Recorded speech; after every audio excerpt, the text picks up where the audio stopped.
arkadaşlar bilasizlar muxlislar. Mana maydonimizda bizni Qashqadaryo shahri, Qashqadaryo shahrini o'ziga olib kelib o'rnatdik. Darvoza juda ham shohona variantda, shohona fason tayyorlandi. Yonlariga 35 sentga biritib berdik dalichga. Tepalariga 35 sent, lekin tepalarini tepa taxya qismiga ulab olgan holatda, o'ziga bir-biriga monand kelgan holatda tayyorlab berdik. Darvozamiz juda ham chiroyli va shinamchi degan bittamiz. O'zlaringiz ko'rib bahosini berasizlar. Darvozamiz orqa oldi bir xil variantda ishlangan. Oldi shu ko'rinish, orqasi ham shu ko'rinishda bo'lgan. Juda ham mustahkam materiallardan, ishonchli holatda, egalari shu chiroyli qilib o'zingizga yoqadigan holatda qilib o'rnatib bering deyishdi.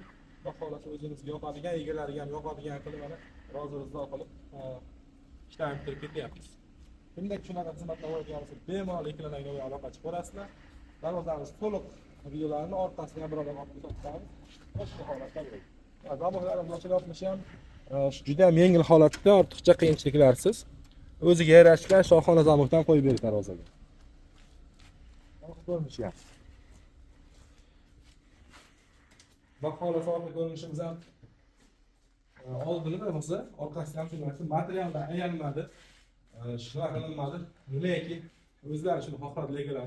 Chiroyli bo'lsin, bitta bo'lsin deyishdi. Xudo xolasa menimcha Qashqadaryoda hali bunaqasi menimcha o'rnamagan bo'lsa kerak, yana bilmadim. Baholat darvoza shunaq og'ir bo'lishiga qaramasdan darvoza juda ham yengil holatda mana bitta sentr ichki orqali yopiladi. Bemalol ochib yopishlar mumkin. Orqa pentiramiz. Bismillah. Ozgina shamol bor, e'tibor bering. Sizlar havosi olib ketib qoldi. Shuni hisobga. Mana juda ham yengil holat. Bunlarga shunaqa xizmatlar bo'lsa, bemalol ekranda nomer qoldiramiz. Aloqaga chiqasizlar, yozasizlar yoki telefon qilasizlar. Ikkita ular bilan dastlab xizmatimiz bor. Xizmatdamiz. Salomat bo'ling.